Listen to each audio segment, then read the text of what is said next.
This video is sponsored by Squarespace. Stick around until the end of the video to find out how you can make a great website. A couple of weeks ago, Sam McGowan of Gatekeeping Podcast fame brought something to my attention. Pull up the texts, please. Have you seen Pitch Perfect 3? Yes, the Cars 2 of the Pitch Perfect series. And I thought, that blew my mind a bit. Wow. See, I'd set out to do a Pitch Perfect 3 video because I'm a completionist and I'd done videos on the first two Pitch Perfect movies. And then I was struck with copyright restrictions on those legendary videos, so they got demonetized. So yes, I was entering my Pitch Perfect 3 review quite jaded, and we will absolutely be going through my thoughts on that movie, of which I have several. Then when I was getting coffee the other day, I ran into a viewer named Sammy. And I told Sammy that I was working on this video, and she said verbatim, "That's so true. I guess John Lithgow is kind of the Michael Caine of Pitch Perfect 3. So Sammy, I just want you to know that that was really powerful and exactly what I needed to hear. So this video is in fact a discussion of the sisterhood between Pitch Perfect 3 and Cars 2, of which you might be thinking there is no sisterhood, but there is in fact so much sisterhood. Dare I even say the sisterhood of the franchise installment that has main characters from the previous film competing in international competition whilst one of the characters has a fun but ultimately extremely random spy subplot. The sisterhood of why are we doing this? Toe Mater and Fat Amy, the sisters that you are. And remember, at the end of the day, they're saying that John Lithgow is the Michael Caine of Pitch Perfect 3. They're saying that. Something to keep in mind for this theme is that these movies are unexpectedly espionage-esque. You can't be like, oh, that's Minions. That's Hoodwinked 2. That's Charlie's Angels. No. Spy narrative elements are built into those movies because that's what was in the previous installments, which is not the case for Pitch Perfect 3 and Cars 2. Before I get into the specifics, let me give you a general overview of my thoughts on both. It pains me to say, but it's the truth, and I speak the truth, Pitch Perfect 3 is not a good movie. She's simply a shadow of her older sister Pitch Perfect and her much less successful middle sister Pitch Perfect 2. However, PP3 is a tight 90, which in today's climate is very much appreciated. This story doesn't need to be more than 90 minutes long. In fact, it doesn't need to be any minutes long. Shablam. What made the first Pitch Perfect movie such a hit, in my opinion, was excellent song choices, paired with a good story, funny writing, and fun characters. Pitch Perfect 3 doesn't really have a leg to stand on. It is legless in terms of song selection, except we do get Britney Spears' Toxic, and that performance actually plays a pivotal role in the plot of the movie. So okay. The plot of PP3 is ridiculous, and it feels like we're dragging these characters through a randomly generated struggle just so that we can make another installment to make money, which is fine if that's what we're going into it expecting. When I give that critique and people say, oh, that's just what happens when you have a franchise with lots of installments. No. Should we bring up the sacred texts known as Mission Impossible? There's just something about the concept of an impossible mission. The concept of a perfect pitch. I could not believe it. The concept of a Cars. Speaking of Cars, Cars 2, a fundamentally silly movie. There is actually so much to be said about Cars 2, and the thing is I will be saying all of which needs to be said. My general feeling about this movie is, why is it a spy movie? I love that it is, but it does not need to be. The first Cars movie is a delightful little number about discovering what's really important and finding your family, and then Cars 2 is Cars 2. It's definitely fun and I definitely love it as a spy movie, but it is ridiculous. It also takes some of the world building logic from the first Cars movie and either doubles down on it or goes in the completely opposite direction of trying to make it somewhat explainable. I shrimply cannot wait to talk about that. However, I think we must go through the Pitch Perfect 3 plot before going down the Cars 2 rabbit hole. So in Pitch Perfect 2, the girls won that international a cappella competition and oh my god, we had to deal with Flashlight Gate. Getting me through the night. I got everything when I got Ooh. Ooh. Does my therapist have a session available next week? Top 10 worst moments in cinematic history. Haley Steinfeld, how could you do this to us? Said international a cappella competition was basically just 2015 YouTube Rewind. CC Pentatonics from Texas representing Canada for some reason, and Flula as part of Dus Sound Machine. Who should have won that competition? Not the Barden Bellas, and that's not even Flashlight Shade. That's just a fact. Pitch Perfect shady facts. Ugh, the treble tones snub of it all. So where do you go from winning an international a cappella competition? Well, I'm so glad you asked. The next logical step is a cappella on a multi-million-dollar yacht. Well, sorta kinda. Our Bard and Bellas are singing an excellent rendition of Toxic for John Lithgow, but they seem very stressed. It's getting late to give you up. I took a sip from my devil cup. They're singing stressfully. It's palpable. When they hit the high note, with the taste of your lips, I'm on a roll. With a taste of your lips, I'm on a roll. Fat Amy, or more politically correct, Large Amy, breaks through the ceiling and sprays John Lithgow with a fire extinguisher, yells freedom, and they all escape off the yacht.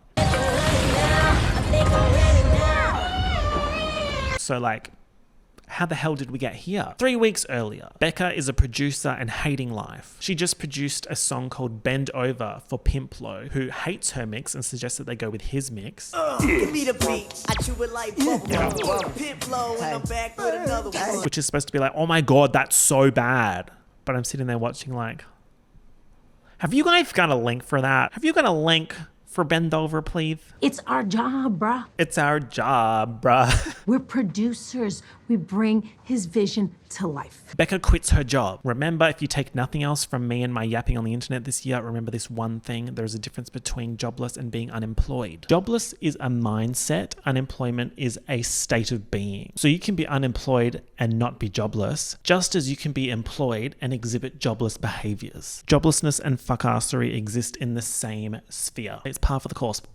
Gail and John, who are reporting on the Bellas floppage via their documentary, say that the Bellas were once the winningest a cappella group of all time. And it's true. But now things are not good. Fat Amy, or more politically correct, Large Amy, is Becca's roommate because of course she is, and via Amy we get the context drop of Becca not being with Jesse anymore because long distance didn't work. Amy and Bumper have also broken up. We're losing characters left and right. Oh my God, what are you going to tell me next? That Benji's not in this movie?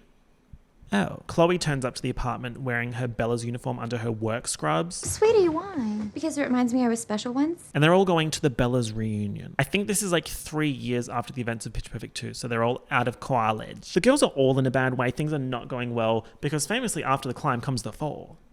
Cause it's a knife when you're finally on top. Cause logically the next step is they wanna see you fall to the bottom. That song was written about the time period between Pitches Perfect 2 and 3. Later on in the movie, Chloe introduces herself to someone as, I was in a singing group in college and I am now still in that singing group, but I'm no longer in college. And I feel like that accurately sums up what's happening here. So all the girls meet up for the Bellas reunion at the aquarium, including Emily of Flashlight Trauma, who's a current member, and tells the old crusty Bellas that they're there to watch, not participate. It's soul crushing. They are washed up. What's even more soul crushing is watching these random current Bellas sing Sit Still Look Pretty. I don't wanna sit still, look pretty. They look like they was all breastfed. Our Bellas are desperate to get back on a stage and sing together again. So it's so fortuitous when Aubrey comes out and says, Wait, I'm having a crazy idea. Okay, I've mentioned that my dad is in the army and like basically killed Osama bin Laden, right? apparently the USO puts on a performance to entertain and support the troops, and DJ Khaled is hosting it, which is so outrageous on so many planes. First of all, why DJ Khaled? Like, if we're thinking of a producer to put in Pitch Perfect, surely we go for like will.i.am or Zed. Also, why would DJ Khaled be hosting an army performance? Another one. He's got like a gazillion hit songs and he's super famous. I saw him on a tax commercial. So through Aubrey, the Bellas can get an invite to this performance. They're all going international for this non-competition competition. An international national competition, mind you, Ray. Via passport montage, I've discovered that I am older than all the characters in this movie at this point in the PP timeline. So that's great. It makes me feel really good. Of course, Gail and John are also there on the airbase. Hashtag documentary. There's relatively hot army guys there. CC Papi Chulo straight ahead. Papi Chulo straight ahead. Could not care less. The main army guy, Chicago, is Chloe's love interest. Womp, womp, womp, womp. They should have committed and had her end up with a woman. What happened to sexually charged titanium in the showers? The Bellas meet the other groups in the non-competition competition, and they're bands, as in instruments, not just a cappella. And it's chop after chop, and for some reason Ruby Rose is there. Right on. From Calamity, this is Serenity, Veracity, and Charity. In a group called Evermoist. Ruby Rose is so of the times, my 2017 Australian queen.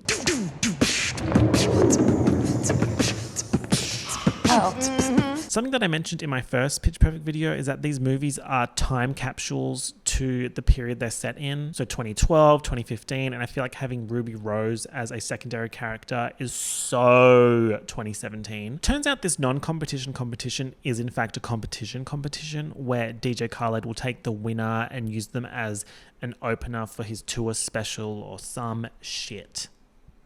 Then, of course, there's a riff off, thank God. Call me. You're not on the same team. They're really doubling down on the fat jokes this movie. Like, we see Amy's Make America Eat Again hat, and then she says, If I joined your group, I could be obesity. as you can probably gather, this non-competition competition army setup is just not doing it for me. So let's get on to the ridiculous other side of this story, and to stage left, John Lithgow.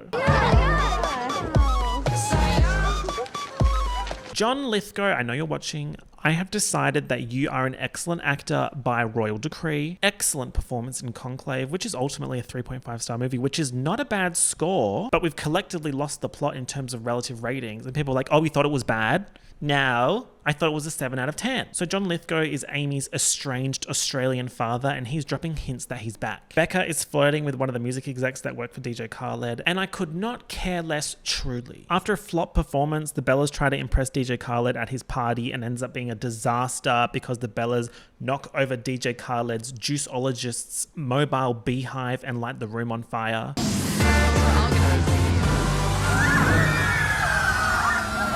Oh my god, DJ Khaled, don't look so scared. He wanted that Oscar nom bad. At said party, Becca does some on-the-spot producing, and the flop music exec love interest is so gagged. He's like, ooh, oh my god, the talent. A car is parked in front of my window and it's blocking my light, and I think I'm going to call in the army. Yes, BTS. In the casino the party's at, Australian John Lithgow organises to meet Amy in the high roller room. Hello, sunshine. You know how worried I've been about you?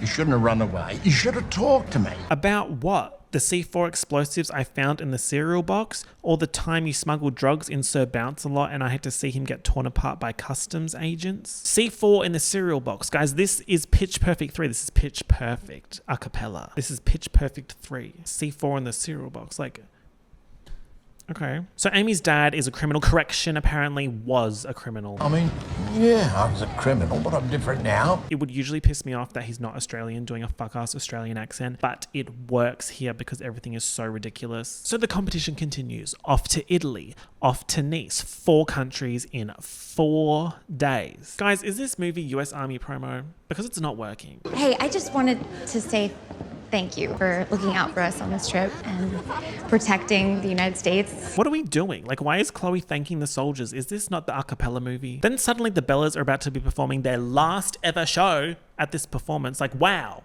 that escalated. Then DJ Khaled wants to meet Becca one-on-one. Khaled wants to meet you. Why? Hey, boss.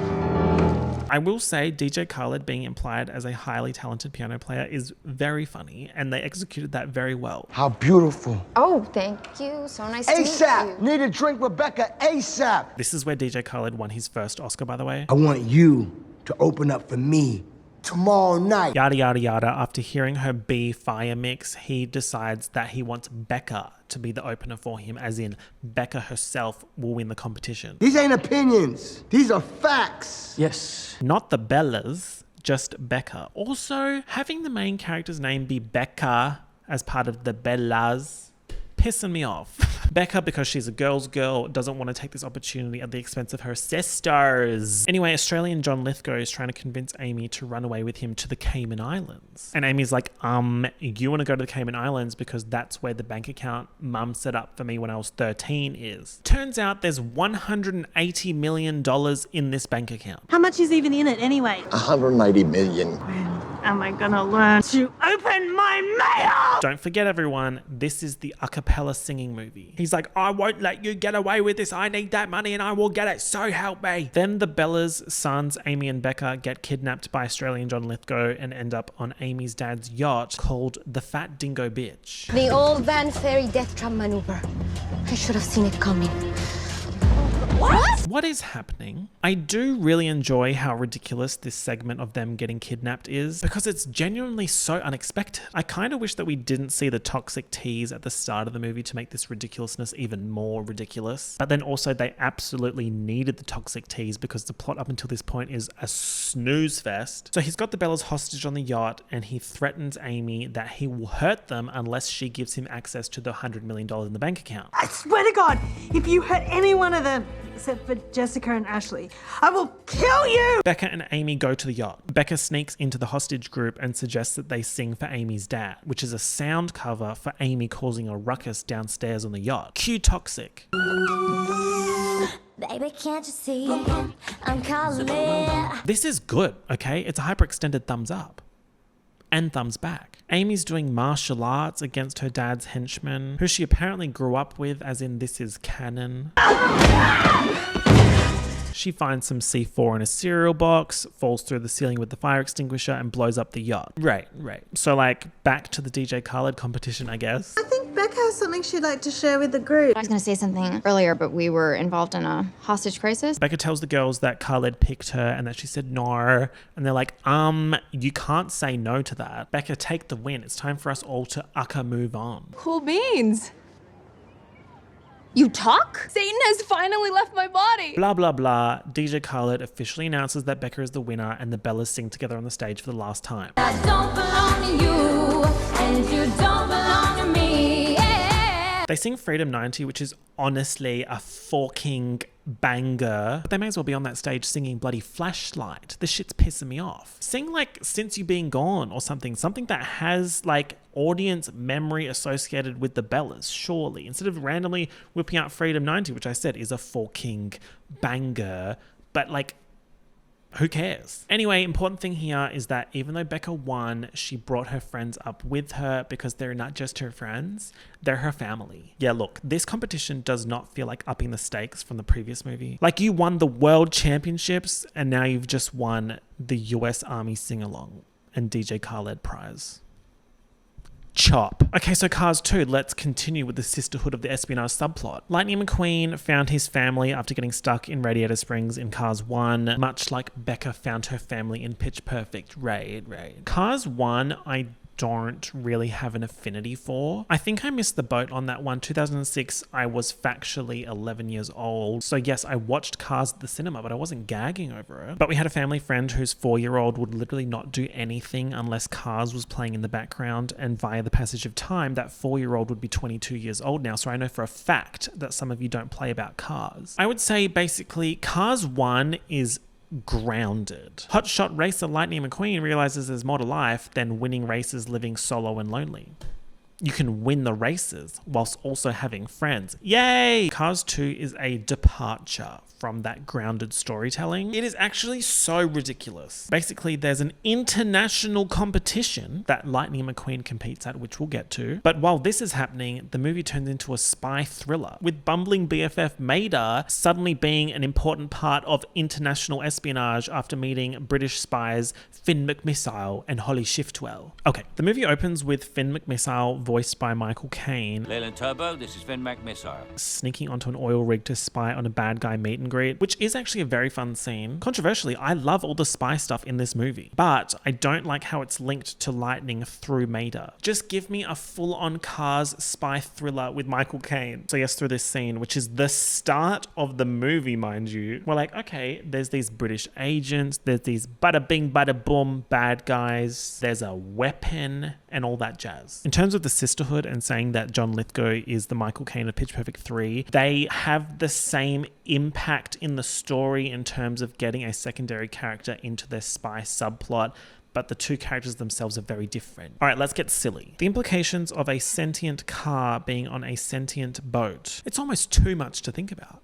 And it's only going to get worse, so strap in, girls. The crane on the oil rig is alive, so are all things with motors alive? Interesting. There's also so much shooting, which is funny considering this is a kid's movie. But the shooting is nothing compared to what happens later on. Stay tuned for torture, guys. Side note, something that also stresses me out here is the concept of big thing going past, especially since both of these boats are alive, ?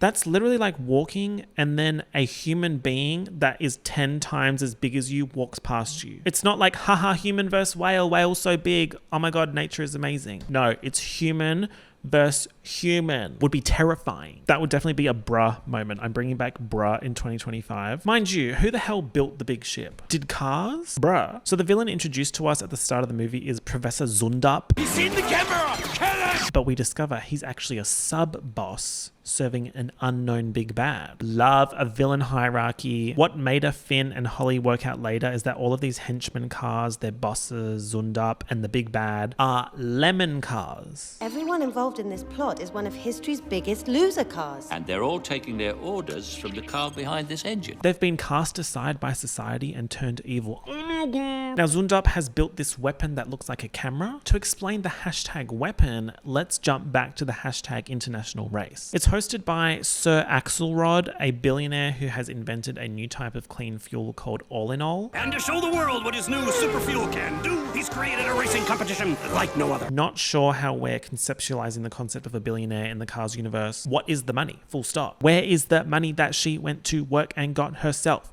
Not her dad's money or her grandpa's money. She doesn't go to work. She doesn't have a job. To promote this new fuel that's ending that old flop gasoline, Axelrod is hosting a big, exciting international race where the racers have to use All in All to show how great it is. To be honest, being a motorized being in the Cars universe, and I'm saying motorized being, not car, because that's exclusionary and I'm feeling so inclusive right now, hashtag ally, hashtag motorized being. But yes, being a motorized being in the Cars universe would be so simple from a food and drink perspective. It's just oil left and right. They just drink oil, sometimes in a can, sometimes in a martini glass with little bolts posing as olives. How would they know to mimic olives with bolts, by the way? Who told you about martinis with olives? Now, the camera weapon is actually an electromagnetic pulse emitter, which is going to be used on the races. More on that in a second, but it's related to All in All. All in All? It's related to All in All. Yeah. This international All in All race is attracting all of the international stars, but of course, we have John Turturro as apparently gorgeous and desirable Italian race car Francesco Bernoulli. A World Grand Prix competitor and one of the fastest cars in the world, Francesco Bernoulli. It is an honor, Signore Dorado. For you. John Turturro, the legend that you are. Mike's subplot reveal. I interviewed the Severance cast via my sisters at Kudama a couple of weeks ago, and that interview will be out in January. Let's celebrate. So guys, I was literally talking to John Turturro of Francesco Bernoulli fame a couple of weeks ago. I could not believe it. I mean, yeah, Francesco Bernoulli outsold Lightning McQueen in all key demographics. Are we surprised though? He's nice to look at, you know, open-wheeled and all. Bernoulli's a bit of an ass, but he's got a glorious Italian accent, so it's fine. Every now and then he prefers just to slow down, enjoy life. Ah, you heard it! Lightning McQueen prefers to be slow. Anytime he does something slightly arsey, they'll be like, oh, but he's kidding. Oh, he said that, but look, he loves his mom. To remind the kids that Francesco Bernoulli is not the villain of Cars 2, that would be the Lemons. Oh, so you're saying the outcasts of society should be our enemies? Women respect a car that has nothing to hide. Legit. In this international race, we also have cameos such as Lewis Hamilton. Hey, McQueen! Over here! Lewis! Hey, man. Screaming that they gave Car Lewis Hamilton a tooth gap. Plot. Lightning joins international competition and brings Maida along, but Maida is embarrassing Lightning, but he's just being himself. For example, in Tokyo, he eats a whole bunch of wasabi and causes a scene. Maida, control it. Now would be an excellent time for me to point out that I do not like how they double down on the concept of the cars using their tires as hands. I don't like how the axle extends out so they can press the tires on things. It's disturbing, okay? Also, clearly not all motorized beings were created equally. For example, these forklift types have a definitive advantage in terms of dexterity. They can do so many more things. It's giving opposable thumbs, hashtag evolution. Lightning McFlop, you're prehistoric and you're about to be left behind. Simply outrageous. And actually, that reminds me of another thing that I picked up during my Cars 1 rewatch. One of the characters, maybe it was the Italian shop owner, Luigi, specifically mentions leather seats. How the hell do you have leather seats? Where is the leather coming from? In Cars 1, Lightning and Mater go out tractor tipping, and it's like, ha ha ha, that's so funny. Like, tractors are the cows of the Cars universe, which means there are no cows. So where the hell is the leather coming from? Don't piss me off. Should I talk about the plane? Yeah? Let's talk about the plane. The cars ride in the plane, which is alive. Also, the scale of everything is bonkers. In order to have multiple cars side by side on the plane and to have enough space for an aisle which another car can go down, the plane must be fucking huge. That's like when they go to Paris and there's this cutaway of a forklift doing tricks for bolts in front of the Notre Dame and there's a bus in the background. Who is riding that damn bus? Also, the bus must be fucking huge for that concept to work. It's literally the size of the plane. Also, I guess the busking thing implies that bolts are money, which means they're putting money in their drinks. But because they themselves have nuts and bolts, that means the money is also parts of themselves and they're drinking parts of themselves. Guys, how deep does it go? The pigeons are planes, but so are the planes. So the humans in the Cars universe share anatomy with the birds? Nobody tell Olivia Rodrigo. There's a scene where Mater in his spy subplot goes to a market in Paris and sees this car and is freaked out because the car's eyes are the headlights and not the windscreen. Guys, what the hell is going on? I'm starting to get really scared. Why can we see inside this car? Isn't that its brain? Where are the gay cars? Oh my god, there are no gay cars in Cars. I thought maybe Luigi from the first movie was gay, but then they give him a love interest in Cars 2 and it's a woman. They're literally like, oh, he's not gay, he's Italian. Oh, him, he's not gay, he's just Italian. Hashtag give us a gay car. Hashtag where are the gay cars in Cars? Ancient tradition. So there were cars in ancient times, in old Japan. Do you mean ox-drawn cart? How can there be cars in ancient Japan, guys? This is stressing me out. Anyway, in this race, they all use all in all, they all use all in all. And the weapon that Zundap made is some sort of ray beam thing that activates the all in all and causes the targeted car's motor to literally explode, which is kind of crazy because the motor is literally their heart in Cars. So this weapon literally causes hearts to explode. I love this kids movie. Also, this international race is taking place across multiple cities, much like Pitch Perfect 3 army competition taking place across multiple cities. Lightning and Mater are literally going to this surprise international competition, and Mater's about to be dragged into this crime plot. Guys, this is literally Pitch Perfect 3. Lightning McKeer is not the main character for a chunk of this movie, much like Pitch Perfect centers Amy for the second half of Pitch Perfect 3. Why are there car bathrooms? Bruh moment. Oh my god. When Mater gets caught up in this spy crime subplot, we get this absolutely insane scene of Finn McMissile's colleague being tortured for information, and they kill him. Brutally. They put all in all in his tank and force his tires to turn on a belt, effectively raising his heart rate against his will. And then they zap him with an electromagnetic pulse, activating something in an all in all via the camera weapon. The all in all is now heating to a boil, dramatically expanding, causing the engine block to crack under the stress, forcing oil into the combustion chamber. And then Zundap blasts this agent with 100% power on the beam, and he explodes. You see the reflection in a screen of this character exploding. You guys, it's so fucked up. And also, why is this car hot? Shut the hell up. You know I'm right. This movie's fucking crazy, guys. They killed the hot car. Also, these henchmen are so bada bing, bada boom coded. You tricked us real good. You tricked us. Pope-mobile. I talked about this 5 years ago. I'm not doing it again, but there is something I will say. Elsewhere in this movie, a character says, "Is the Pope-mobile Catholic?" As like a duh moment. Mater, are these cars considered lemons? Is the Pope-mobile Catholic? But that implies Catholicism is practiced in the Cars universe. Queen Car, I'm hot. My boob and booty hot. And this right here is Uncle Topolino. Hell yeah. I feel like me trying to explain this plot and make it make sense is a lost cause. Lost mention. But basically the bad guys start zapping all the racer cars to make it seem like all in all is unsafe, so that people will keep using regular oil. The toast is the death of all in all and alternative fuel forever. But Who's the big bad? It ends up being the billionaire guy who invented oil. He's secretly a lemon. Turns out he owns a bunch of oil fields and was going to make $1 gajillion off the price of oil going up after the flop of alternative fuels. Which brings us back to the oil rigs that Michael Caine was at the start of the movie. Is that not absolutely ridiculous for a kid's movie? How is a 6-year-old going to conceptualize alternative fuels? Oil field. Death by torture. Anyway, as I said before, the espionage elements of this movie are genuinely very fun. Michael Caine is fantastic, of course, and that's not just because he's Michael Caine, but also because his name is Michael. There's something about a Michael. Secret weapon compartments. A villain set with hierarchy and a mysterious leader. Ugh. Let alone the cool action scenes. Tick, tick, tick, it's a winner. Except it's not, is it? The rest of the movie is meh. Lightning McFlop was pissing me off. He didn't really give anything. And you know what? Yeah, cancel me. But Mater was pissing me off too. Yes, it's like, oh my God, it's so important to be authentic and your true self. But you're still pissing me off. Give me more Michael Caine spy car. Give it. So yes, it's the sisterhood of why are we doing this? The sisterhood of the franchise installment that has main characters from the previous film competing in international competition whilst one of the characters has a fun but ultimately extremely random spy subplot. What about the sisterhood of you and a really good Squarespace deal?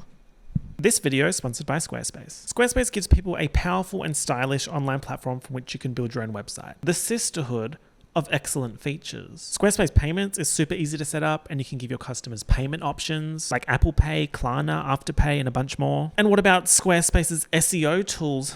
Every Squarespace website is optimized to be indexed with meta descriptions so that your site shows up more often to more people in search results. And bada bing, bada boom, let's talk about invoicing. Squarespace makes invoicing super easy and lets you focus your time on growing your business, simplifying your workflow and allowing you to manage your business on one platform.